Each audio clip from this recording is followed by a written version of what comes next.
প্রতিনিয়ত বিদেশ থেকে আয়া দেখে বউ নাই, অ্যাকাউন্ট নাই, অ্যাকাউন্টে যা টাকা আছে এটাও গেছে, বউ গেছে। এর একটাই কারণ হলো সে গুণবতী রূপবতী নারী পাই নাই। গুণবতী নারী গুণ কখনো পাই নাই। আর এই গুণবতী নারী যদি একবার কপালে জুটে যায় দুনিয়ার মধ্যে জান্নাত। ও মুসলমান শুনে নাও, 5 নাম্বার হলো, এইগুলো বিবরণ দিয়ে আলোচনা করতে গেলে অনেক সময় লাগবে। 5 নাম্বার হলো এই পৃথিবীর মধ্যে একজন আদর্শবান চরিত্রবান বাবা মায়ের সন্তান। আজ থেকে প্রতিজ্ঞা করব, কোন গাঁজাখোরের মেয়ে বিয়ে করব না, কোন মদখোরের মেয়ে বিয়ে করব না, কোন হিরণসিখোরের মেয়ে বিয়ে করব না। আজ থেকে প্রতিজ্ঞা করব, প্রয়োজন হলে বিয়ে করব না, তবু আজ থেকে প্রতিজ্ঞা করব কোন ঘুষখোর, সুদখোর, গাঁজাখোর, মদখোর, ইয়াবাখোরের সঙ্গে কোনো আত্মীয়তা করব না। কারণ বাঘের পেটে বাগদাসা হয়, বিড়াল হয় না। ওই যে ওই রক্ত লেগে আছে ওদের মধ্যে, ওই রক্তের সঙ্গে কোনো আত্মীয়তা হবে না। যুবক তোদের পায়ে ধরে বলে যায়, আজকে যুবকরা তো বসতে পারিস নাই, কপাল পুরা, তোদের কি বলবো। আমি একটা কথা বলে যাই, দাবি রেখে যায়, প্রয়োজন হলে বিয়ে করিস না, দরকার নাই।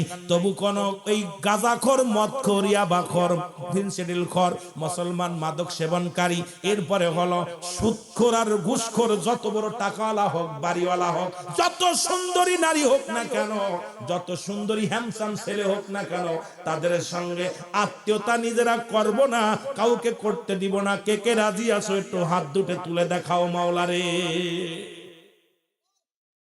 আপনারা তো মাইনেছেন বলে আইছেন, আর ওরা যারা ওদের পাগল তারা বসে আছে বাইরে। 3 তলা বাড়ি দেখে ভুলে যান না, সুন্দরী চেহারা দেখে ভুলে যান না।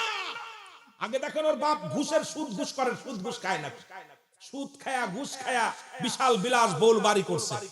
আমার দেশে অসংখ্য এই ঘুষখোর সারাদিন ভরে দিন মজুরি চাকরি করে, দিন মজুরি একটা মানুষ রিকশা চালায়, সারাদিন পরে এক মুঠা খাবার দিবে। আমার বাবারা, আমার এটাও আমার বাবারা, তাও আপনি শান্তি পাবেন, আল্লাহর কাছে কৈফিয়ত দিতে পারবেন। কিন্তু এই হারামখোর ঘুষ খাওয়া কি হারাম না হালাল? জোরে বলেন, ঘুষ খাওয়া কি হারাম না হালাল? সুদ খাওয়া হারাম না হালাল? শুয়োরের গোশত খাওয়া হারাম না হালাল?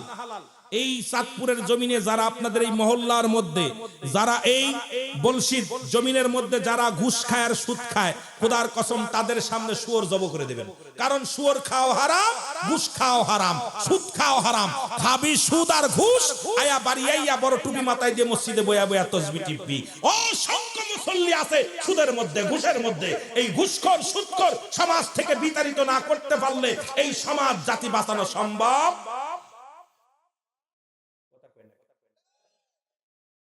আমার মনে হচ্ছে আপনারা কষ্ট পাচ্ছেন আমার পরে। বাজান, আমাকে মরতে হবে, কবরে যেতে হবে। আজকে সুদ, অনেক মসজিদের সভাপতি সুদখোর, সেক্রেটারি ঘুষখোর, সুদখোর। কথা বুঝেন? মসজিদের সভাপতি বানাবেন তারে যে ব্যক্তি ইমাম সাহেব ছুটিতে গেলে নামাজ পড়াইতে পারবে। কথা বুঝেন নাই? সেক্রেটারি বানাবেন তারে যে ব্যক্তি ইমাম সাহেব ছুটিতে গেলে, মুয়াজ্জিম সাহেব ছুটিতে গেলে আজান দিতে পারবে, নামাজ পড়াইতে পারবে। আর এমন একজন দিচ্ছেন দাড়ি আছে 25 বার, বিড়ি খায়, দিন ভরে বিড়ি খায়, সিগারেট খায়, এইটার দিচ্ছেন সভাপতি বানায়া। আর মস্ত মোজগুলো রাখছে টাইট কইরা, দাড়িগুলো ফেলে দিছে, আয়া কয় আমি অমুক মসজিদের সভাপতি। কথা কয় না কেন? কথা কয় না কেন?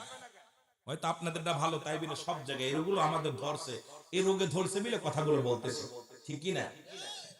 আমার ভাইরা, আমার বন্ধুরা, আমার এই 5টা গুণের নারী যদি বিবাহ করতে পারো, দুনিয়ার মধ্যে শান্তি ফিরে আসবে, সমাজ বাঁচবে, জাতি বাঁচবে, সংসার বাঁচবে। এজন্য আমি আপনাদের অনুরোধ করে যাই, এই 5টা গুণের নারী বিবাহ করব আমরা, এই 5টা গুণের ছেলেগুলোকে বিয়ে করব আমরা। আমার রাসূল পাক সাল্লাল্লাহু আলাইহি ওয়াসাল্লাম ওই জান্নাত জাহান্নাম দেখে এসে চোখের পানিগুলো ছেড়ে ছেড়ে কাঁদছে আর বলছে, আয়েশা রে, একটা জাহান্নামের মধ্যে গেলাম, যা দেখি আগুনের নদীর মধ্যে সাঁতার কাটে। সাঁতার যারা কাটতেছে এরা যখন আবার উঠে উঠে চলে আসতেছে, আগুনের নদীর মধ্যে সাঁতার কাটে, আবার মালিক ফেরেশতার ফেলা তাদেরকে হুক দিয়ে টান দিয়ে ভিতরে ফেলাচ্ছে। এই আম্মাদের এসে বলি ইয়া রাসূলুল্লাহ ইয়া হাবিবাল্লাহ এদের অপরাধ কি ছিল?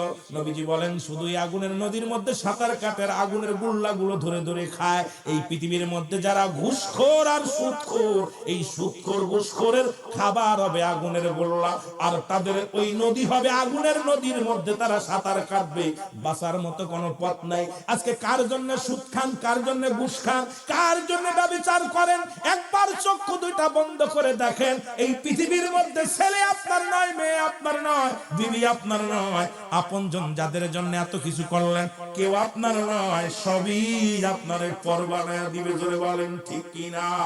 ওরে আজ না হয় কাল তুমি যাইবা কবরে, যাবার বেলায় দেখবে চেয়ে গো তোমার সবই রইল। আরো যদি বলেন যাবার বেলায় দেখবে চেয়ে গো তোমার সবই রইল। ও ভাই আজ না হয় কাল তুমি, আজ না হয় কাল, যাবার বেলায় দেখবে চেয়ে গো তোমার সবই রইল পড়ে, যাবার বেলায় দেখবে চেয়ে। তোমার দাদাই গেছে বাবাই গেছে কেউ আসলো না ফিরে, তোমারও তো যাইতে হবে রে যেদিন আজরাইল আসিবে, তোমারও তো যাইতে হবে রে বলো তোমারও তো। এ দুনিয়ার মুসলমান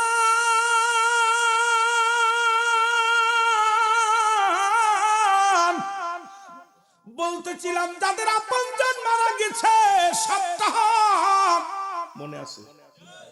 কয়টা বলতে গেছিলাম? দুইটা। কয়টা?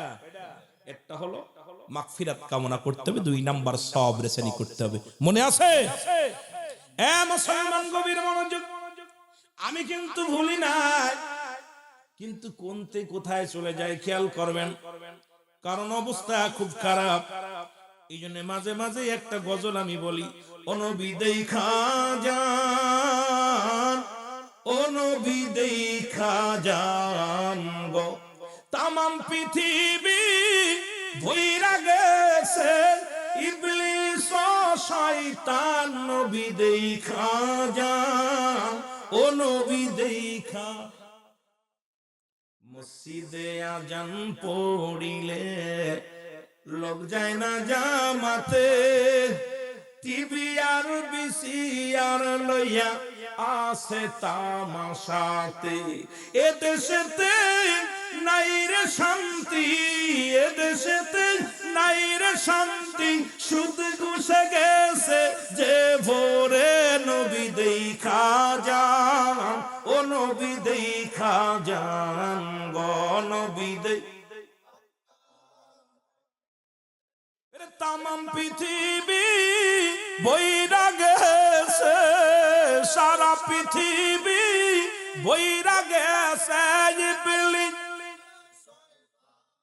নবী দেখা যান, ও নবী দেখা যান। নারী আজি পর্দা ছেড়ে চলছে বাজার ঘাটে, আলেমগুলো মন্দির ধরছে পূজা করে সবে। জোরে বলেন ঠিক কিনা? আলেমগুলো মন্দির গো ধরছে পূজা করে সবে। ইমান গেছে এবার চইলা, ইমান গেছে ওদের চইলা, বাসি আমি কেমনে, নবী দেখা যান, ও নবী দেখা যান গো নবী দেখা। ওরে তামাম পৃথিবী বইরা গেছে, সারা পৃথিবী বইরা গেছে ইবলিস ও শয়তান, নবী দেখা।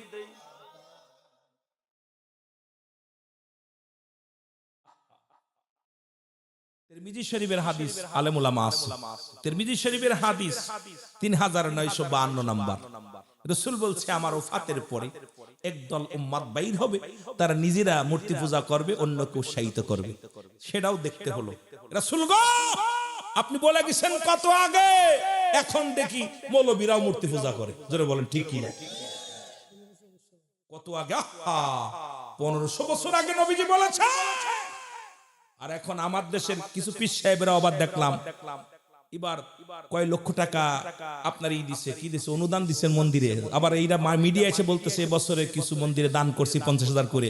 হাই হাই, এই কথাগুলো যাদের জবান দিয়ে বাইর হয়, অথচ নবী নিজে বলছে উলামায়ে কেরাম আছে, তোমরা যখন রাস্তা দিয়ে চলবে এমন ভাবে চলবে যেন একজন অমুসলিম তোমাকে বাধ্য হয় রাস্তা ছেড়ে দিতে। যেন বলেন ঠিক কি? এমন ভাবে চলতে হবে যেন একজন অমুসলিম আপনাকে বাধ্য হয় রাস্তা ছেড়ে দিতে। আপনি ছাড়বেন না, পথ আপনি দেবেন না, সে দেবে। আর আমরা কি করতেছি? এগুলো এদেশে কিসের ওয়াজ করতেছি? ওয়াজ করে কি হচ্ছে? ওয়াজ করে টাকা কামাইতেছি, ভালো মন্দ খাইতেছি, আর এই হলো অবস্থাটা। নিজেও আমল করতেছি না, আমলের ওয়াজও করি না। আর আমলের ওয়াজ করলে শুনবেন না, আপনার এই সমস্ত ওয়াজ করলে শুনবেন না। যদি আমি ওয়াজ করতাম ভালোবাসা দিয়া, প্রেমের ওয়াজ করতাম, ভালো মজা লাগার ওয়াজ করতাম, খুব সুন্দর লাগতো, এগুলো খুব মজা লাগতো। আর যুবক গুলা সামনে হুবড়িতে পড়তো। কিন্তু আমার কথা তো একটু মাঝে মাঝে তিতা হয়ে যায়। আর তিতা কইতা শুনলে একটু কষ্ট হয়, বড় কষ্ট হলো। কিন্তু আমাকে তো কবরে যেতে হবে। 3 শ্রেণী আলেম, অধিকাংশ আলেমই জাহান্নামে যাবে। মুখে গোস্ত থাকবে না আলেমদের, এই মুখে গোস্ত থাকবে না। আলেম 3 শ্রেণী আলেমদেরকে জাহান্নামে দেবে। যাদের 1 নাম্বার হলো যারা ইলম অর্জন করছে অন্যকে ঘায়েল করার জন্য। 2 নাম্বার ইলম অর্জন করছে সে নিজেকে বিশাল নামি দামি বক্তা, বিশাল ভালো নাম কাম জাতি আপনার কি খ্যাতি সম্পন্ন মুফাসসির কোরআন, বড় মুফতি, মানে নাম কাম অর্জন করার জন্য। নাম্বার 3 যে ব্যক্তি দুনিয়া অর্জন করার জন্য। 3 শ্রেণী মানুষ, 3 শ্রেণী আলেম জাহান্নামে যাবে। নাম্বার 1 অন্যকে ঘায়েল করার জন্য। আমাদের দেশে এখন ইলম অর্জন করা হচ্ছে খালি কারেকিরা ধরবে। 2 নাম্বার হলো নিজের ধন সম্পদ উপার্জন করার জন্য। 3 নাম্বার হলো নাম যশ খ্যাতি অর্জন করার জন্য। খুব খেয়াল করবেন, আলেমদেরকে ছাড় দেবেন আমার আল্লাহ। আগুনের কাশি দিয়ে জিহ্বাগুলো কেটে ফেলবে, আগুনের কাশি দিয়ে জিহ্বা কাটবে। বাঁচা সম্ভব না মনে করছেন বাঁচবে? আলেমরা হবে নিকৃষ্ট, আলেমরা হবে সবচেয়ে উত্তম। যেন বলেন ঠিক কিনা? আলেমদের দিয়ে জাহান্নাম উৎপাদন করবে, ভয় নাই। আলেমরা হবে নিকৃষ্ট, আর আলেমরা হবে উত্তম। খুব খেয়াল, আলেম হইলেই যে জান্নাতে যাবে না, খুব খেয়াল থাকবে। আল্লাহ পাক এই দুনিয়ার মধ্যে আপনাকে আমাকে সুযোগ দিছে ইলম অর্জন করে হক কথা বলার জন্য, আপনি যে স্বার্থের জন্য। যেরকম আমার নামের পিছে আছে লেখা আছে উলামা সিদ্দিক খাদেম বিশ্ব জাকির মঞ্জিল, আমি আয়াত তেল মেরে ওয়াজ করব। কথা বুঝলেন? এইটা অভ্যাস আমাদের, এইটা অভ্যাস আমি গুনাহগারের নাই। আমার জীবনে কোনোদিন এই তেল মেরে ওয়াজ করা শিখি নাই, আর শিখবো না আগামীতে, যেন আল্লাহ না শিখায়। জেনে বলুন আল্লাহ। 3 নাম্বার বলতেছিলাম মুসলমান শোনো না। 3 নাম্বার হলো পিতামাতা, আপনার আব্বা মা যারা চলে গেছে দুনিয়া থেকে, শরীয়ত মোতাবেক তাদের ওসিয়ত গুলো পালন করা।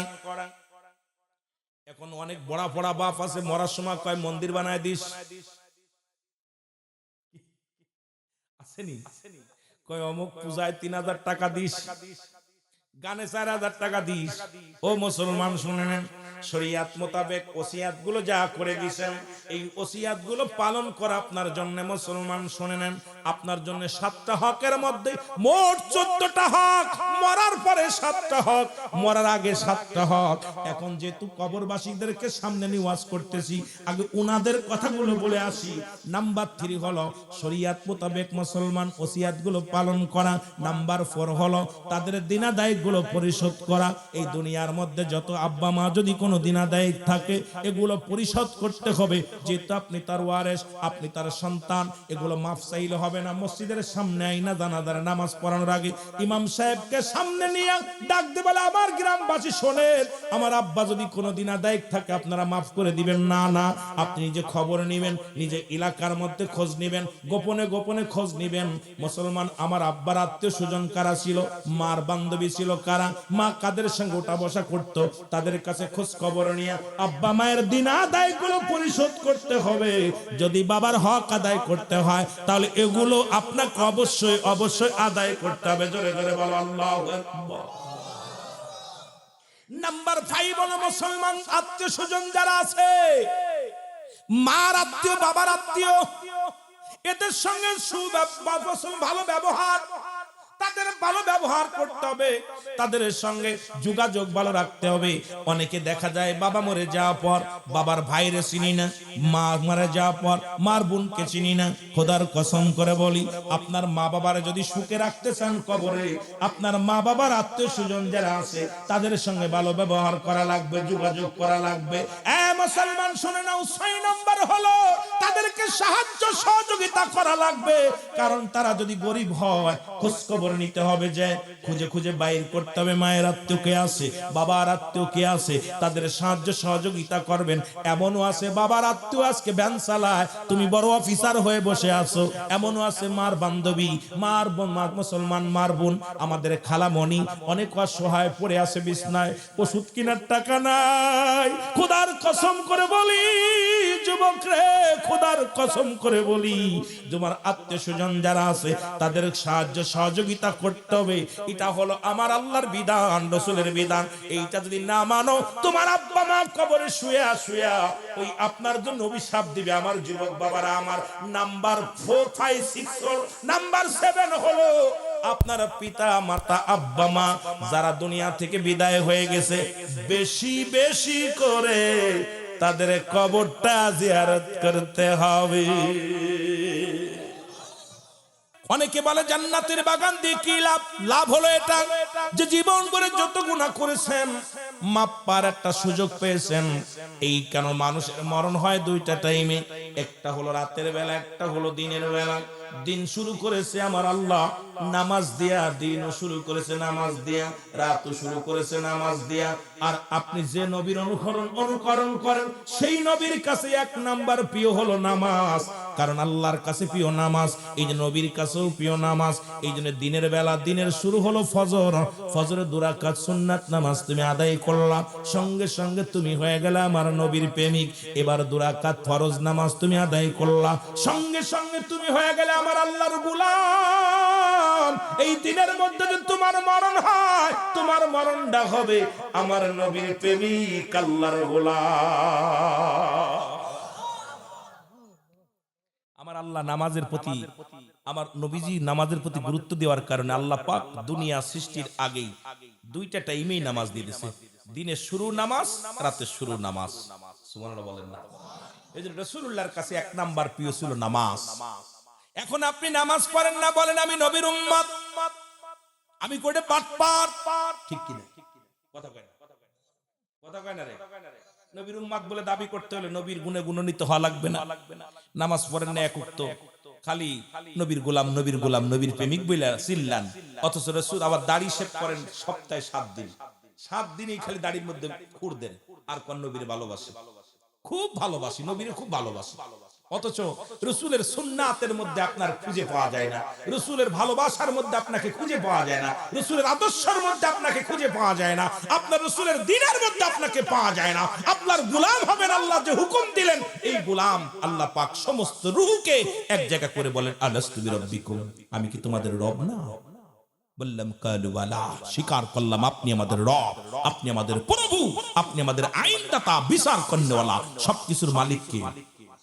আরো আসতে কর, প্রধানমন্ত্রী খালেদা জিয়া, হাসিনা, ইরশাদ, কথা বলেন কে? স্বীকার করছেন, আমার কাছে করেন নাই। আচ্ছা আপনাদেরকে একটু বুঝাই দিয়ে যাই, কথাটা খেয়াল করবেন, আমি আলোচনায় যাই আস্তে আস্তে। কথাগুলো বুঝতেছেন তো? কথাগুলো বলেন দি, এই গ্রাম নিবাসী, ওই গ্রাম নিবাসী, অমকের মেয়ে, অমক আমি ইমাম সাহেবের মেয়ের সঙ্গে আমাদের চেয়ারম্যান সাহেবের ছেলের লগে বিয়ে হলো, এত টাকা দেলমোহর আশীর্বাদে কবুল আছো কিনা? বিয়ে হয়ে গেছে। বিয়ে হওয়ার পর এখন সারা দিন ভরে বিবি, আপনার আমার ভাইয়ের মেয়েটা সারা দিন ভরে খেদমত করতেছে, স্বামীর সেবা যত্ন, শ্বশুর শাশুড়ি সেবা যত্ন করতেছে। সন্ধ্যা লাগছে, এখন বলে আমি তোমার কাজ শোবো না, আরেকজনের কাজ শোবো। বলেন দি ওই ছেলে কি মেনে নিবে? কথা কয় না, মেনে নিবে? সে যদি পাগলও হয়, যদি বিবি যদি বলে আমি তোমার ঘর করতাম না, তোমার কাছে থাকতাম না, পাগলও কই তোরে আমি আর রাখতাম না, জোরে কোন ঠিক কি না? গেল এটা। সারাদিন এখন কর্মচারী আপনারা যারা একটু ব্যবসা বাণিজ্য করেন, ক্ষেত খামার আছে, আপনারা যারা কিসেন নেন, এই কিসেন কামলা, এই কামলা যদি আপনি নিছেন কামলা কাজ করে আমার, এখন কি আপনি টাকা দিবেন তারে? কথা বলেন। আপনি নিছেন টাকা দিয়ে কাজ করে আমার দিবেন, ইমাম হলো আপনাদের মসজিদের ইমাম, নামাজ পড়াইবো আর এক মসজিদে, এই মসজিদের কমিটি ওনার টাকা দিব? কথা কয় না কেন? দিব। তা রব্বে কারিমের কাছে স্বীকার করে আসছেন যে আপনি আমাদের রব, আপনি আমাদের প্রভু, আপনি আমাদের মালিক। আচ্ছা, দুনিয়ার মধ্যে ফজর ছেড়ে দিলেন, হুকুম মানলেন না। যোহর ছেড়ে দিলেন, হুকুম মানলেন না। আসর ছেড়ে দিলেন, হুকুম মানলেন না। মাগরিব ছেড়ে দিলেন, হুকুম মানলেন না। আপনি ঈশা ছেড়ে দিলেন, হুকুম মানলেন না। আমার আল্লাহ কি আপনাকে তালাক দিবে না রাখবে? ভালোবাসবে? একক তো মানো নাই, ছেলে একটা অন্যায় করলি তাই পিটাও, বউ এত কাজ করে তারপরে হুকুম না মানলে পিটাও, ধরে তালাক দিয়ে দাও। আর রব্বে কারীমের কাছে হুকুম, রব্বে কারীমকে বললা কালু বালা, স্বীকার করেছি আপনি আমাদের রব, আপনি আমাদের প্রভু, আপনি আমাদের আইনদাতা, বিচার করনেওয়ালা, সবকিছুর মালিক আপনি। আর আশা পর আপনি অন্যের গোলামি করতেছেন, মূর্তি পূজা করতেছেন, কবর পূজা করতেছেন, দরগা পূজা করতেছেন, মানুষ পূজা করতেছেন। দুনিয়ার মধ্যে রব্বে কারীমকে সিজদা করার সুযোগ পাচ্ছেন না। আপনার মতো নাফরমান, আপনার মতো মুনাফিক আমার আল্লাহর প্রয়োজন নাই। তামাম পৃথিবীর মানুষ যদি আমার আল্লাহর গোলামি না করে, আল্লাহর কিছু লস আছে? বিশাল লস হইব। লস হইবে না? সারা পৃথিবীর মানুষ যদি নাফরমানি করে আল্লাহর সঙ্গে, আল্লাহর কোন লাভ লস আছে? লস কার? জোরে বলেন কার? এ আমার ভাইয়েরা, আমার বন্ধুরা, আমার যে কথাগুলো বলি লক্ষ্য করে শুনবেন। সুতরাং গুনাহ মাপের একটা জায়গা ফালা, রহমতের নবী রাহমাতুল লিল আলামিন ডাকতে বলে, আমার উম্মতিরা রে, তোমরা কেউ, আমি কথা দিলাম আমি নবী তোমাদের হাত ধরে জান্নাতে নিয়ে যাব। জোরে বলেন মারহাবা। তোমরা কি আমার সঙ্গে জান্নাতে যেতে চাও? রাসূলের সাহাবীরা বলেন, ইয়া রাসূলুল্লাহ, ইয়া হাবিবাল্লাহ, কে বানা চায় আমরা জান্নাতে যেতে চাই আপনার সঙ্গে। আমার নবী বললেন, যে ব্যক্তি 5 ওয়াক্ত নামাজ, 5 ওয়াক্ত সালাত সময় মতো ওয়াক্তের মতো আদায় করতে পারবে, আমি নবী ওয়াদা করলাম আমি তারে হাত ধরে জান্নাতে নিয়ে যাব। জোরে বলেন মারহাবা। রাসূলুল্লাহর সঙ্গে জান্নাতে যেতে চান তো? রাসূল কথা দিয়েছে, রাসূলুল্লাহ নিজে কথা দিয়েছে, যে ব্যক্তি 5 ওয়াক্ত সালাত জামাতের সঙ্গে সময় মতো ওয়াক্ত মতো নামাজটা আদায় করতে পারবে, রাসূলুল্লাহ নিজে আদায় করেছে, আমি তার হাত ধরে জান্নাতে নিব। সুবহানাল্লাহ বলেন। আগায় বসেন না বাবা, সবাই আগায় আগায় বসেন, আগায় বসেন, পিছনে ভাইরা এসে বসতে পারবে। আমি যে কথা বলি লক্ষ্য করে শুনবেন। সবচাইতে গরীব সাহাবী, নবীজির সাহাবী আব্দুল্লাহ। নাম কি? আব্দুল্লাহ নামের লকাব আছে আনসারী। যখন নবীজি মক্কা থেকে মদিনায় হিজরত করেন, তখন এই আব্দুল্লাহ আনসারী নবীজিকে সাহায্যের জন্য আগে আসলেন, নবীজিকে সাহায্য সহযোগিতা করেছিলেন।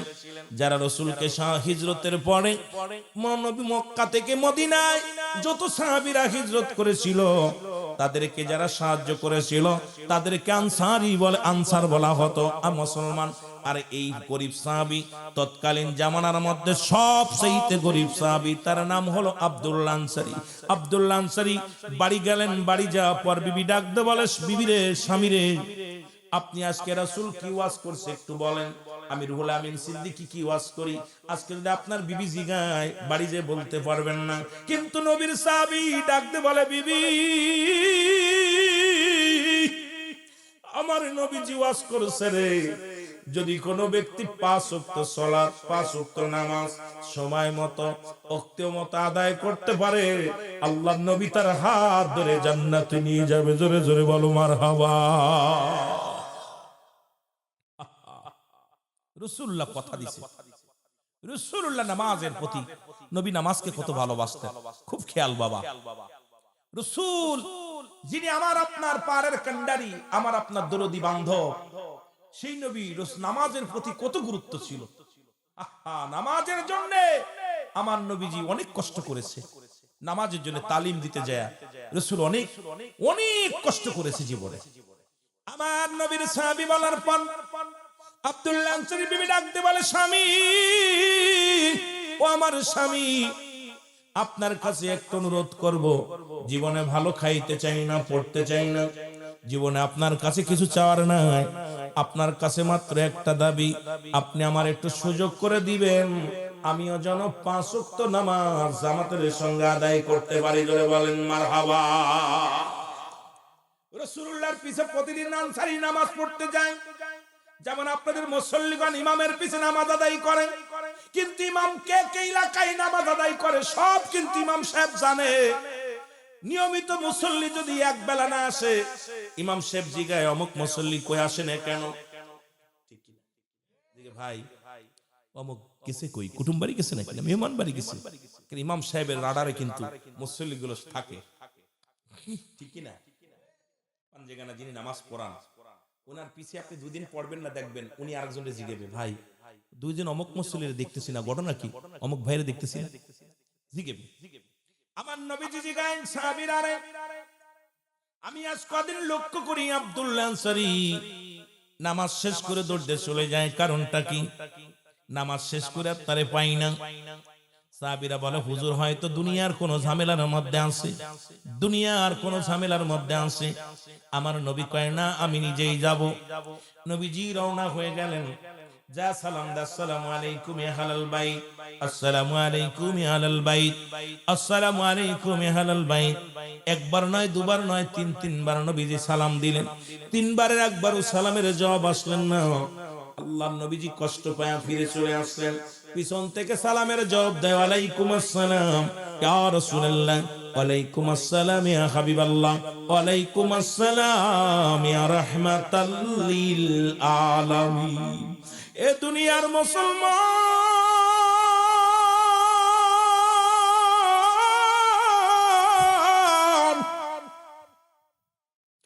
আল্লাহর নবী ডাক দিয়ে বলে, আনসারী রে, আমি নবী তিনবার তোমার সালাম দিলাম, তুমি তিনবারই সালামের জবাব দিলা না। ও আনসারী, তুমি এখন তিনবার উত্তর দিলে, তার মানে আর বুঝতে বাকি নাই তুমি সালাম শুনেছিলে, উত্তর দাও নাই। আনসারী বলে, ইয়া রাসূলুল্লাহ, ইয়া হাবিবাল্লাহ, একটু দয়া করে যদি আপনি আমার বাড়িতে আবার যাইতেন, তাহলে আমি বলতাম কেন সালামের জবাব দিই নাই। আল্লাহর নবীজি বলে, যাও, চলো যাই। রওনা হয়ে গেলেন। যাইয়া যখন দরজা খুলে দিছে, রাসূলুল্লাহ তাকায় দেখে ঘরের মধ্যে, ওই ঘরের মধ্যে বিশাল একটা গর্ত খোঁড়া। নবীজি বলে, আনসারী রে, তোমার ঘরের মধ্যে এত বড় গর্ত খোঁড়া কেন? বলে, ইয়া রাসূলুল্লাহ, ইয়া হাবিবাল্লাহ, আপনি যখন আমারে সালাম দিয়েছিলেন তখন আমি উলঙ্গ অবস্থায় এই গর্তের মধ্যে বসেছিলাম, নবী গো, এই জন্য আপনার সালামের জবাব আমি দিতে পারি নাই। আমার নবী ডাক দিয়ে বলে, আনসারী রে, তুমি কি শুনাইলা? বলে, ইয়া রাসূলুল্লাহ, ইয়া হাবিবাল্লাহ, আপনাকে আমি কি করে বুঝাইব নবী গো, আমাদের স্বামী স্ত্রী মিলে একমাত্র কাপড়, এই কাপড়টা যখন মসজিদে আযান পড়ে যায় তখন এই কাপড়টা পরে আমি মসজিদে দৌড়ায়া চলে যাই, আবার নামাজ শেষ করে বাড়িতে দৌড়ে আসি আর কাপড়টা খুলে দিই, আমি উলঙ্গ হয়ে গর্তের মধ্যে বয়া থাকি, আর ওই কাপড়টা পরে আমার বিবি নামাজ আদায় করে। ইয়া রাসূলুল্লাহ, ইয়া হাবিবাল্লাহ, যখন আপনি আমাকে সালাম দিয়েছিলেন তখন ওই কাপড়টা আমার পণ্যে ছিল না, এই কারণে আমি আপনার সালামের জবাব দিতে পারি নাই। ওই কাপড় পরিয়ে আমার বিবি নামাজের মধ্যে ছিল, এই কারণে আমি আপনার উত্তর দিতে পারি নাই। নবী গো, আমারে আপনি ক্ষমা করে দিন, আমাকে আপনি মাফ করে দিন। আল্লাহর নবী ডাকতে বলে, আনসারী,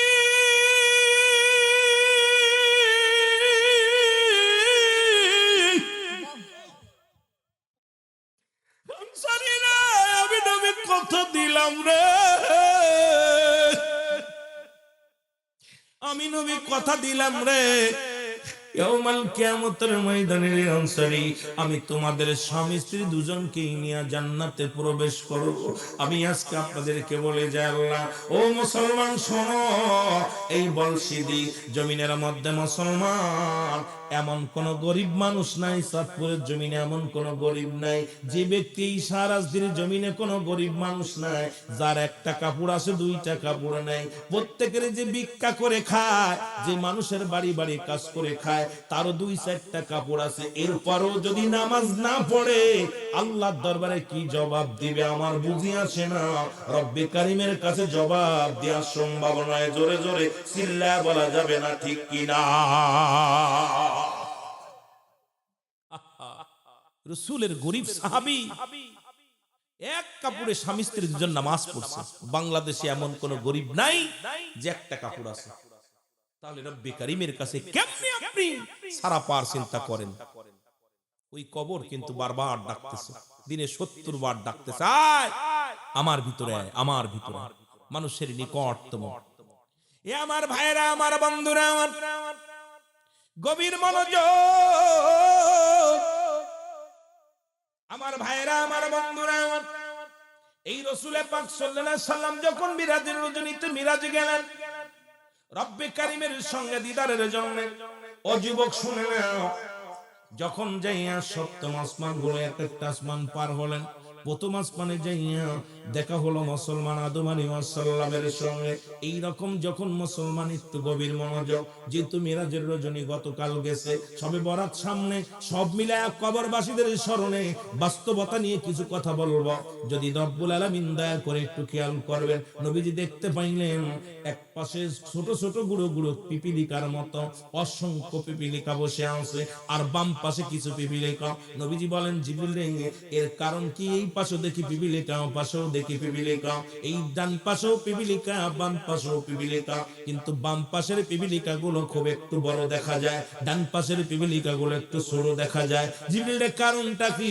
বলে, ইয়া রাসূলুল্লাহ, ইয়া হাবিবাল্লাহ, এই ডান পাশের যে পিপিলিকা গুলো দেখেন, এইগুলো হলো একটা মহান আত্মা, এগুলো হলো জান্নাতি আত্মা।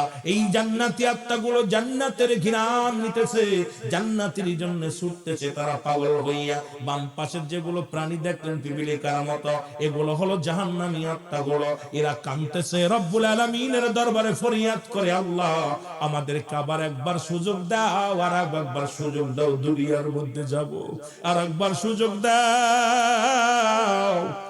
ও রব্বুল আলামিন, আর একটা সুযোগের আশায় তারা কান্দে, তাদেরকে জাহান্নামের সমস্ত এই অগ্নিকাণ্ডের মধ্যে তাদের নিক্ষেপ করা হয়, তাদেরকে জাহান্নামে ছুঁড়ে মারা হয়। ও যুবক,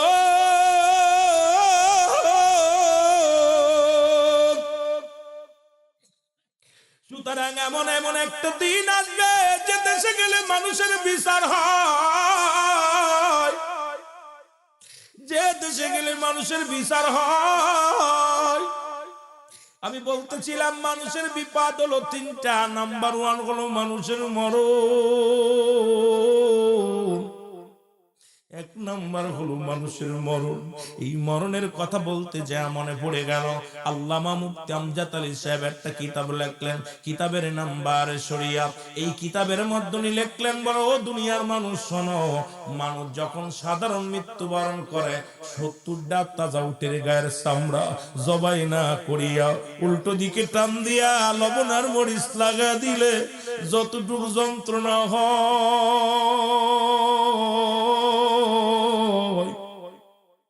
এর চাইতে 70 গুণ যন্ত্রণা একটা সাধারণ মৃত্যু। যুবক, পালানোর কোন পথ নাই রে। আজকে তুমি জয়বন পাইয়া, সম্পদ পাইয়া, গায়ের বল পাইয়া তুমি মন গড়া মতো চলো, এমন একটা দিন আসবে ঘরের পাশে পড়ে থাকবা, কেউ খবর নিবে না, জোরে জোরে চিল্লায় বলা যাবে না, ঠিক কিনা?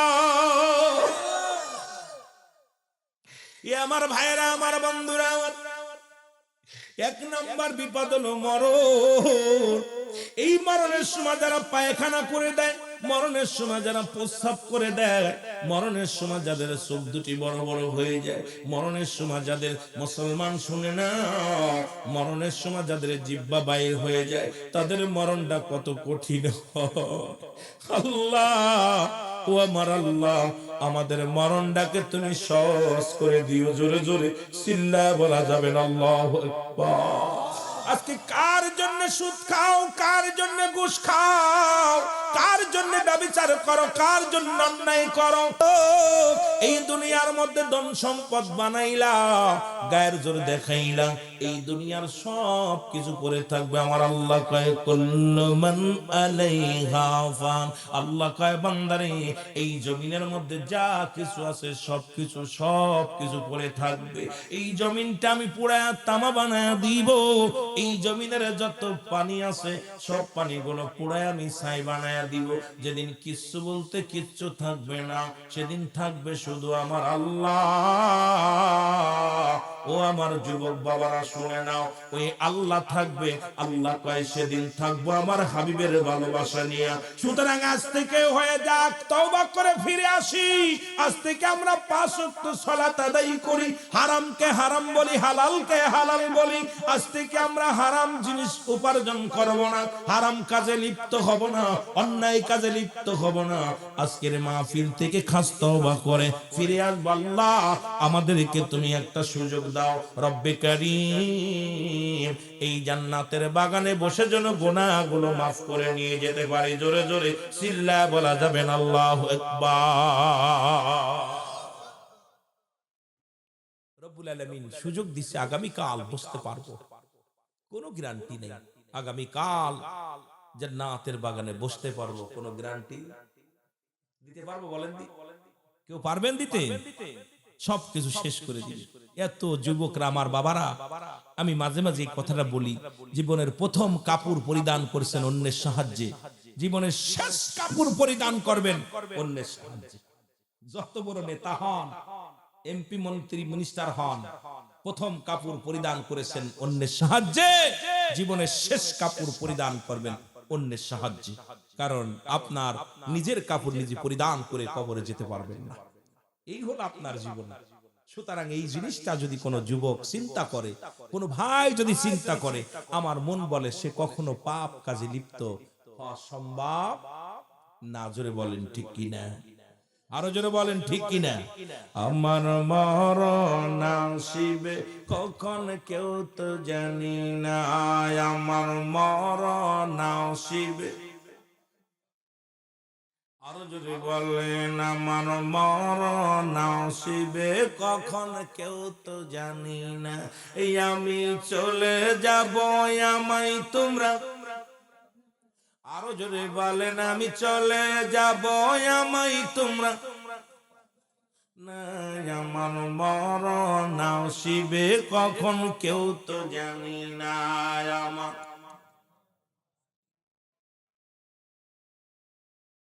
জিনিস খেয়াল করলাম যে আপনাদের মরণের ভয় কারোর ভিতরে নাই। এই লোকগুলো জাদু সাইজে বসে আছে কেন, যে ভিতরে যেন কেন যেন ভয় ঢুকতেছে না। আরে এই কবর, কবর রাসূলুল্লাহ পাক, রাসূল পাক সাল্লাল্লাহু আলাইহি সাল্লাম প্রথম জীবনে নিষেধ করেছিল যে তোমরা কবর জিয়ারত করো না। শেষ জীবনে নবীজি তাগিদ দিয়েছে তোমরা বেশি বেশি করে কবর জিয়ারত করো। আজকে যাদের আব্বা মায়ের দুনিয়ার মধ্যে নাই, একটু হাত তোলেন দি, কার কার আব্বা মা নাই? একটু হাতটা জোরে তোলেন। মারহাবা। অনেকের আব্বা নাই। এই যেগুলোর মা বাপ নাই তারা এনে বসে আছে, যাদের আছে তারা ঘুরে বেড়াচ্ছে, ঠিক কি না? আব্বা মা যাদের জীবিত আছে রে মুসলমান, যারা এই কবরের মধ্যে শুয়ে আছে তারা শুনে নেন, যাদের আব্বা মা চলে গেছেন তাদের জন্য বিধান হলো আব্বা মা দুনিয়া থেকে বিদায়ের পরে মোট 7টা হক, এই 7টা হক আদায় করতে হবে। যদি আপনি আদায় না করেন আপনার বাপ মার কাছে দায়ী থাকবেন, রব্বে কারীমের কাছে দায়ী থাকবেন। ও মুসলমান শুনে নাও, এই দুনিয়ার মধ্যে যাদের আব্বা নাই মা নাই, যাদের দুনিয়া থেকে যাদের বিদায় হয়ে গেছে, শোয়ায় রাখছেন কবরে জগতে, আজকে অনেকের আব্বা নাই, অনেকের মা জননী নাই, দুঃখিনী মা দুঃখিনী বাবা যারা চির বিদায় হয়ে গেছে, কবির গভীর খেয়াল করবেন মুসলমান, মনোযোগ দিয়ে শুনবেন। এ যুবক বন্ধুরা, 14টা হক মোট পিতামাতার জন্য, তার মধ্যে যারা কবরে শুয়ে আছে এদের জন্য 7টা হক, যারা দুনিয়ার মধ্যে জিন্দা আছে তাদের জন্য 7টা হক। তার মধ্যে 1 নাম্বার হলো, ভালো করে খেয়াল করবেন, যাদের আব্বা মা চলে গেছেন দেখেন এগুলো আদায় করেন কি করেন না জানি না। 1 নাম্বার হলো তাদের জন্য মাগফিরাত কামনা করতে হবে। জোরে জোরে চিল্লায়া বলো মারহাবা। তাদের জন্য মাগফিরাত কামনা করা লাগবে। করেননি? করেন? হুজুর এইটা আবার কোন হালুয়া? এক নাম্বার তাদের জন্য মাগফিরাত কামনা করো। দুই নাম্বার তাদের জন্য সবর রেশানি করতে হবে। দেখা যায় আব্বা মা মারা যাওয়ার পর কেউ 40 করি, কেউ হয়তো 1 বছর পর খবর নিই না। হয়তো অনেকে আছে পবিত্র ঈদুল আযহা, ঈদুল ফিতর এই দুইটা টাইমে নামাজ শেষ করে আসিয়া আব্বা মার কবরের পাশে ইমাম সাহেব রেনিয়া দোয়া করি। ও মুসলমান শুনে নাও, আর বছরে আর কোনোদিন আসার সুযোগ পায় না, সপ্তাহে আসার সুযোগ পায় না, মাসে একবার আসার সুযোগ পায় না। আমরা কর্মজীবী মানুষ যারা, তারা তো নিজেরাও আসি না। যারা কর্মজীবী নয়, বাড়িতে থাকি, তারাও কিন্তু আব্বা মার কবরের পাশে আসি না। দুই নাম্বার হলো তাদের জন্য মুসলমান, তাদের জন্য সবরেশনী করা লাগবে। এখন আমরা আপনারা যারা আছি দুনিয়ার মধ্যে জীবিত, আমাদের পরে তারা চেয়ে আছে দুনিয়া থেকে তাদের বিদায়ের পরে, আর তাদের কোনো কিছু এই দুনিয়ার মধ্যে আমলের দরজা বন্ধ হয়ে গেছে। 3টা জিনিস। নাম্বার 1 নেক আমল, দুনিয়ার মধ্যে নামাজ, রোজা, হজ, যাকাত, যাগুলো দুনিয়া থেকে করে গেলেন, এটা উনি কবরের সঙ্গে করে নিয়ে গেলেন। 2 নাম্বার হলো পৃথিবীর মধ্যে মুসলমান এই দুনিয়ার মধ্যে সদকায়ে জারিয়া, দান খয়রাত করে গেলেন, রাস্তাঘাট করে গেলেন, উন্নয়ন কাজ করলেন, ভালো মঙ্গলের কাজ করলেন।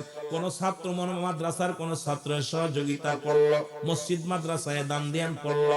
এক কথায় মুসলমান শোনো, ইসলামের উন্নয়নের জন্য, দুনিয়ার মধ্যে ইসলামের কল্যাণের জন্য এই যে ব্যক্তি দান করে গেল, এই দুনিয়ার মধ্যে সদকায়ে জারিয়া করে গেল। নাম্বার 3 নে মুসলমান দুনিয়ার মধ্যে নেককার সন্তান, এমন সন্তান দেখে গেল একবার হাত উঠায় কানতে পারে না, রব্বির রহমা কামা রব্বায়ানি সগীরা। হায়রে কপাল বন্ধ, এই দোয়াটা করতে পারি না। রাসূল পাক সাল্লাল্লাহু আলাইহি সাল্লাম সাহাবীদেরকে বললেন, তোমরা এমন একটা কথা শোনো। কি কথা? হলো তোমরা যদি কোনো ব্যক্তি মার মুখ, বাবা মুখ, মুখের দিকে তাকাও, মায়ের নজরে তাকাও, একটা কবুল হজের সওয়াব লেখা হবে। সুবহানাল্লাহ। বাবা মার মুখের দিকে তাকাইবা, বাপ মার সালাম দিবা, আসসালামু আলাইকুম মা, আসসালামু আলাইকুম বাবা, তোমার আমল নামে একটা কবুল হজের সওয়াব লেখা হয়ে যাবে। সাহাবীরা অনেকেই চোখের পানি পড়া শুরু করলো, কারণ কিছুদিন আগে আব্বা মারে হারাইছে। ইয়া রাসূলুল্লাহ, ইয়া হাবিবাল্লাহ, এই আমলটা যদি আগে পাইতাম। কারণ সাহাবীদের ভিতরে প্রতিযোগিতা ছিল, কে কত আমল করবে, কে কত রাকাত নামাজ পড়বে, কে কত ইবাদত বন্দি করবে, কে কয়টা কোরআন তেলাওয়াত করবে। কারণ তাদের ভিতরে ছিল প্রতিযোগিতা। আর আমাদের প্রতিযোগিতা কে কয়টা বাড়ি করবে, কে কয়টা ঘর করবে, কে কয়টা বিয়ে করবে। কথা বুঝছেননি? এই চিন্তা আমাদের ভিতরে। কিন্তু সাহাবীদের ভিতরে, নবী সাহাবীদের ভিতরে ছিল প্রতিযোগিতা, কে কত আমল করতে পারে, কে কত ইবাদত বন্দেগীতে মশগুল হতে পারে। জোরে বলেন না মারহাবা। আর আমাদের জামানা তাদের জামানা এক নাকি? আমার বাবারা, রাসূল পাক সাল্লাল্লাহু আলাইহি সাল্লাম সাহাবীদেরকে বললেন, তোমরা যদি কেউ মাকে যায় সালাম দাও, আসসালামু আলাইকুম মা, আসসালামু আলাইকুম বাবা, তোমার আমল নামে একটা করে কবুল হজের সওয়াব লেখা হবে। কথা বুঝেননি? মার মুখের দিকে তাকাইবেন এইভাবে। মা ডাকছে বাবা রুহুল আমিন, মায়ের নজরে তাকাও। এখন মার দিকে বাবার দিকে আবার চোখ বড় করে তাকানো যাবে না।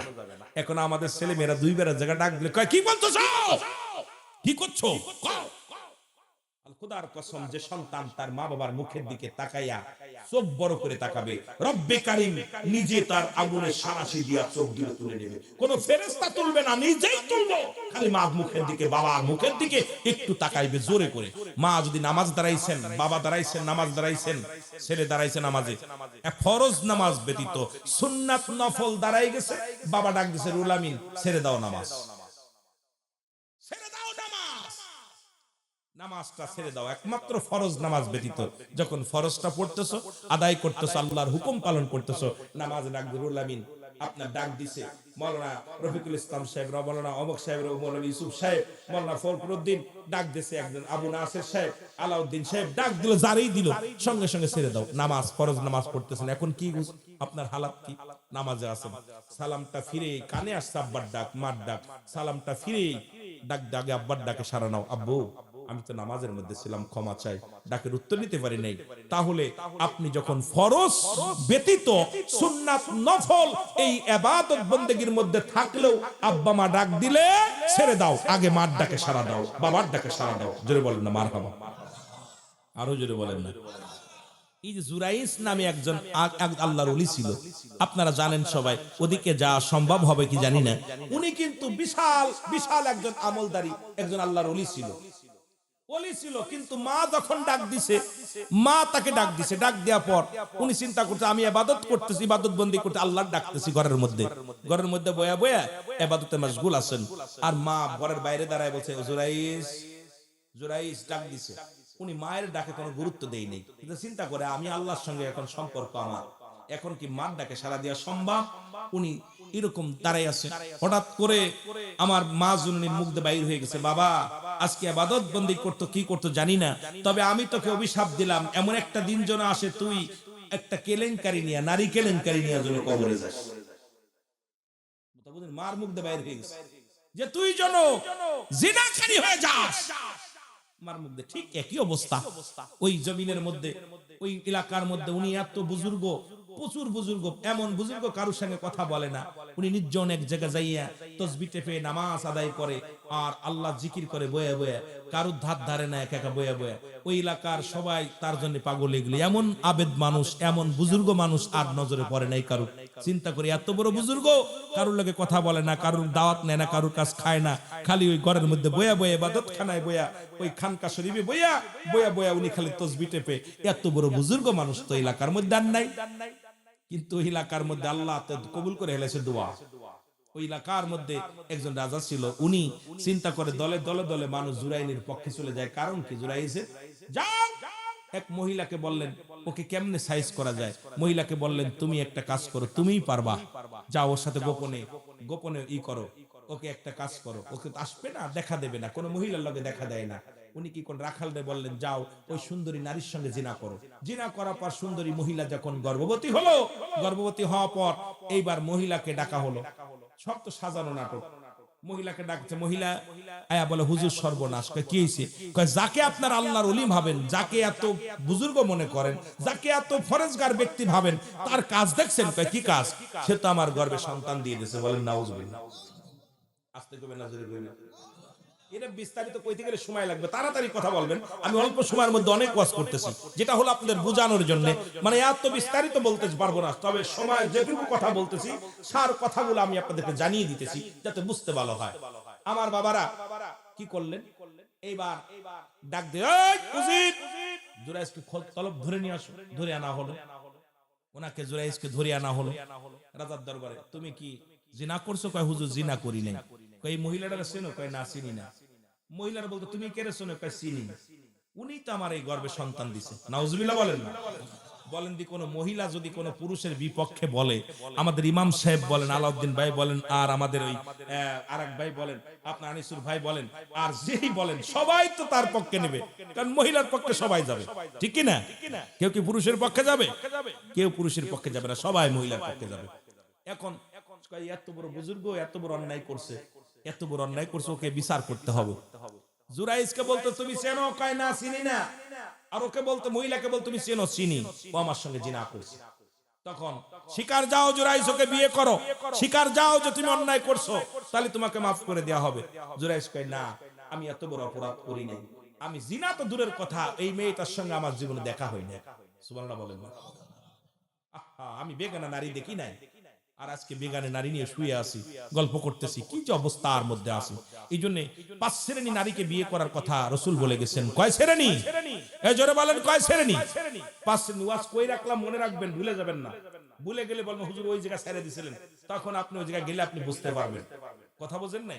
আপনাদেরকে নিয়ে অনেক দিকে কিন্তু আলোচনা চলে গেছি, মিরাজের দিকে গেছি, শবে বরাতের আলোচনা কিছু করছি, বাস্তবতা নিয়ে কিছু বলতাছি, এরপরে কবরবাসীদের নিয়ে, সমাজ নিয়ে অনেক কথা বলার দরকার। কিন্তু এই কথাগুলো বলবে কে? বলতে গেলে একটা বিষয়ের উপর অনেকগুলো অল্প অল্প টাচ দিই, যেটা আপনাদের একান্ত প্রয়োজন, আমি সেটাই বোঝানোর জন্য চেষ্টা করতেছি। কয় শ্রেণী? যে শ্রেণী 5 শ্রেণী নারী। কয় শ্রেণী? জোরে বলেন, কয় শ্রেণী? 5 শ্রেণী। এটা হলো রাসূলের মায়ের ভিতর ছিল 5টা গুণ। আমাদের গাউসে পাক আব্দুল কাদের জিলানী, যাকে আমরা বড় পীর ভাবি, তার মায়ের ভিতরে 5টা গুণ ছিল। এখন আপনার বোর ভিতর আছে কিনা, আপনার মার ভিতর আছে কিনা, আপনার ভাইয়ের ভিতর আছে কিনা, এগুলো জানার দরকার। কয়টা গুণের গুণান্বিত? জোরে বলেন, কয় গুণের গুণান্বিত? 5টা গুণের গুণান্বিত। নাম্বার 1, 1 নাম্বার হলো সতীত্বর আমানতদারি। আমার মন বলে আপনাদের চাঁদপুরে আর আছে কি জানি না, সবাই থাকতে আলহামদুলিল্লাহ, থাকলে আলহামদুলিল্লাহ। মামাতো ভাই, খালাতো ভাই, ফুফাতো ভাই, যাদের চেহারা দেখা সম্পূর্ণ হারাম। কোথাও কোন মৌলবী, কোন মুফতি, 2 বড় মৌলানা এই পাশে বা সেটা সবাই আছেন, মামাতো ভাই, খালাতো ভাই, ফুফাতো ভাই, চাচাতো ভাইয়ের চেহারা দেখা সম্পূর্ণ হারাম, দেওরের মুখ দেখা হারাম। এখন কয়টা বাড়ি পর্দা আছে? এই বিধানগুলো কিসের ওয়াজ দিয়ে লাভ কি? আগে আমরা জানতাম চাঁদপুর, নোয়াখালী, কুমিল্লা খুব পর্দাশীলতা এলাকা। আয়া এখন দেখি এদারে রাস্তায় বেশি। যেরকম ঠিক কি না? রাগ করেননি? আমরা আগে মাগুরার মানুষ জানতাম যে এলাকার মানুষগুলো বালা। এখন আয়া দেখি এরাও রাস্তাঘাট বালা চিনছে, খালি বাজার ঘাটে মহিলা। অবস্থা খুব খারাপ। পর্দা মানি না, কারণ পর্দার বিধান, পর্দাও ফরজ, নামাজও ফরজ। নামাজ যেমন ফরজ হয়েছে, পর্দাও ফরজ হয়েছে। সুতরাং আপনি পর্দা ছেড়ে দিয়ে আপনার নারী, আপনার বিটার বউ চলে যাচ্ছে বেগানা পুরুষের সঙ্গে বাজার ঘাট করতে, আপনার বউ চলতেছে বেগানা পুরুষের হাত ধরে রাস্তা দিয়া চলতেছে, আর আপনি মনে করেন আপনি বেঁচে যাবেন। খোদার কসম, রব্বে কারীমের কাছে জবাব দিতে হবে, বাঁচা সম্ভব নয়। জোরে বলেন ঠিক কিনা? 1 নাম্বার হলো সতীত্বর আমানতদারি। এগুলো সতীত্ব শেষ করতেছে মামাতো ভাই, খালাতো ভাই, ফুফাতো ভাই। কারণ এগুলো এখন ফেসবুক দেখলেই দেখা যায় সব শেষ। আর নারীর সবচেয়ে অমূল্য সম্পদ হলো তার সতীত্ব। এটা যদি একবার হারিয়ে ফেলে, সব হারিয়ে যাবে, সব শেষ। আমার ভাইয়েরা, আমার বন্ধুরা, আমার 2 নাম্বার হলো, 1 নাম্বার হলো সতীত্বর আমানতদারি, 2 নাম্বার হলো পর্দাশীলতা নারী। আজকে যে ঘরে পর্দা নাই, মুসলমান, ব্রেক ছাড়া গাড়ি আর পর্দা ছাড়া নারী একই অবস্থা। যেমন রাস্তায় যদি ব্রেক না থাকে, গাড়ি যে কোনো দুর্ঘটনা ঘটতে পারে। যে মহিলার পর্দার মধ্যে নাই, যে কোনো দুর্ঘটনা ঘটবের মধ্যে কোনো সন্দেহ নাই। জোরে বলেন ঠিক কিনা? এই জন্য ব্রেক ছাড়া গাড়ি আর পর্দা ছাড়া নারী, এই 2টার অবস্থা এক। পর্দাশীলতা নারী। 3 নাম্বার হলো আমলদারি নারী। মারহাবা বলেন না? 3 নাম্বার আমলদারি নারী। এখন আমার মা বোনের আমল করার সময় পায় না। কি ফেসবুক আসিয়া, মোবাইল আসিয়া বাচ্চারে দুধ খায়। আজকে একটা দেখলাম, বাচ্চারে দুধ খায়, বাচ্চার কানের ভিতরে আমি দেখা, আমি আমার মেহেদিরে ডাক দিতে, দেখ দি অবস্থা। ফিডার খাওয়াইতেছে, বাচ্চার মুভও লাগে আছে, মোবাইলের দিক নজর এরম দেখতেছে। এমন খেয়ালে পড়ছে বাচ্চার কানের ভিতরে ঢুকাই দিছে। কথা বুঝেনি? ফিডার ঢুকাই দিছে। এমন একটা পাপের রাজ্য, ডিজিটাল দেশ করতে যাই আমরা, এমন একটা পাপের, সবচেয়ে পাপের রাজ্য এসে গেছে মোবাইল। এইটা দেখা পর যদি কোনো পীর সাহেব বলে যে আমি ল্যাংটা মেয়ে দেখি না, আর কেউ নেই। কথা ক্লিয়ার? যদি আপনাদের ইমাম সাহেব বলে যে না আমি ল্যাংটা মেয়ে এটা দেখি না, বেগানা নারী দেখি না, আমি কই হলো সবচেয়ে বড় বাপ। কারণ আমাদের মাঝে পাপের রাজ্য, পাপের বোঝা খুলে দিছে ইহুদি খ্রিস্টানেরা। এই জন্য আমি মনে করি এগুলো না চালানি উত্তম। এই হ্যান্ডেড সেট গুলো সব বন্ধ করো, বন্ধ করে দেওয়া উচিত। যদিও ডিজিটাল করতেছে, ডিজিটাল করতে আমার ছোট ছোট মাসুম বাচ্চাগুলো শেষ হয়ে যাচ্ছে। ছোটগুলো ওই কার্টুন না দেখে ভাত খায় না, আর একটু বড় 9-10-এ পরে মোবাইল দেখে দেখে এরা এই নেকেড ছবিগুলো দেখা পরে এর মেয়ের হাত ধরে নিয়ে চলে যাচ্ছে, ওর মেয়ের হাত ধরে নিয়ে চলে যাচ্ছে। এখানে বাচ্চা মেয়ে ক্লাস 8-9-এ পরে তারা চলে যাচ্ছে আরেকজনের হাত ধরে। সমাজ নষ্টের মূল কারিগর হলো আজকে আমাদের মাঝে এসে গেছে। জোরে বলেন ঠিক না? ইন্টারনেট। জোরে বলেন ঠিক কিনা? আমার ভাইরা, আমার বন্ধুরা, 3 নাম্বার হলো আমলদারি নারী। 4 নাম্বার হলো গুণবতী, রূপবতী নারী। যদি কোনো গুণবতী নারী দেখো, আজকে আমরা ধলা চামড়ায় পাগল করে ফেলেছে। ধলা চামড়া হলি কুন্ডা মুসি, কুন্ডা মেতরে দেখার সময় নাই, ধলা চামড়ায় পাগল বানাইলো। আমি আপনাদের অনুরোধ করি, এই জন্য যখন আগের যুগে মানুষ যখন বিয়ে শাদী দিত, মাতৃকুল, পিতৃকুল, দাদার কুল, নাতির কুল সবগুলো যাচাই বাছাই করে দেখা লাগতো। এখন আর দেখার সুযোগ পায় না, কারণ গার্জিয়ানের কোনো অধিকার নাই। গার্জিয়ান তো মুসলমান, বিয়ে শাদী দিলে এটা ঠিক তো হচ্ছে না, কারণ নিজেরাই তো পছন্দ করে নিতেছি। আর ওই দাঁত মানিক গুলো আসিয়া, ধলা চামড়া আসিয়া এই সংসারের ভিতরে এমন অবস্থা করে দিছে, ওই মুসলমান ভাই ভাই শত্রুতায় বানায়া দিছে, মায়ের সঙ্গে সন্তানের শত্রুতায় বানায়া দিছে, বাবার সঙ্গে ছেলের শত্রুতায় বানায়া দিছে। কারণ এই দুনিয়ার মধ্যে ঝামেলার গুড়া হলো ওই দাউস মার্কা নারী। আর এই নারীগুলো আসার কারণে আজকে সমাজ জাতি সব শেষ। জোরে জোরে চিল্লায় বলেন ঠিক কিনা? এই জন্য রাসূল মিরাজের রাত্রে ঘুরে এসে বললে, আম্মা জান আয়েশার বলে, আয়েশা রে, আমি দেখলাম এক জাতি নারীর লজ্জাস্থান দিয়ে আগুনের ফুলকি ঢুকানো হচ্ছে, আর এক জাতি পুরুষের লজ্জাস্থান দিয়ে আগুনের ফুলকি বাইর করা হচ্ছে। বলি, ইয়া রাসূলুল্লাহ, ওরা কারা? ওই সমস্ত নারীরা পুরুষের প্রতি আসক্ত ছিল, আর ওই সমস্ত পুরুষগণ নারীদের প্রতি আসক্ত ছিল। তারা দুনিয়ার মধ্যে আরেক দল, নবীজি বলতেছেন, আরেক জায়গা দেয়া দেখলাম পচা গোস্ত একটা পাতিলের ভিতরে, আরেকটা গোস্তে ভালো গোস্ত। এই মানুষগুলো খালি পচা গোস্ত খাইতেছে, পচা গোস্ত উঠায় উঠায় খাইতেছে। নবীজি বললেন, আম্মা জান আয়েশা বললেন, ইয়া রাসূলুল্লাহ, ইহা বলে এদের হাকিকতটা কি? নবীজি বললেন, এই সমস্ত ছেলেরা যারা নিজের বিবি থুয়া, যারা অন্যর বিবির হক নষ্ট করছে, অন্য নিজের স্বামী থাকতে অন্য পুরুষের কাছে গেছে, এই সমস্ত মেয়েরা, এই সমস্ত ছেলেদেরকে পচা গোস্ত খাওয়ানো হবে আসরের ময়দানে। জোরে জোরে বলো আল্লাহু আকবার। কথা কি বুঝছো? ক্লিয়ার? ক্লিয়ার? দুইটা পাতিলে গোস্ত আছে, একটা গোস্ত ভালো আর একটা গোস্ত পচা। ওই পচা গোস্ত গুলো ওরা উঠায় উঠায় খাচ্ছে। নবীজি জিগাইল, জিবরিল, কারণটা কি বলো দি? ও হুজুর, এই সমস্ত নারী আর এই সমস্ত পুরুষ দেখতেছেন, এরা স্বামীর হক নষ্ট করছে। স্বামী বিদেশে ছিল, অন্য পুরুষের সঙ্গে আড্ডা মারছে, আর এরা স্ত্রী ঘরে স্ত্রী থুইয়া ওরাও অন্য পুরুষ ও অন্য নারীর প্রতি আসক্ত ছিল। এই জন্য এদেরকে পচা গোস্ত খাওয়ানো হচ্ছে। আরে এই যে কঠিন আযাবের কথাগুলো রাসূল বর্ণনা করেছে, এইটার পরও তোদের হিদায়াত হলো না। সারা পৃথিবীর মধ্যে উলামা ইকরাম এত ওয়াজ করতেছে, উলামা ইকরাম এত আলোচনা করতেছে, তারপরও আমরা কেন আমাদের চিন্তা ফিকির আসতেছে না? বড় কষ্ট লাগে। আমার ভাইয়েরা, আমার বন্ধুরা, আমার গভীর মনোযোগ,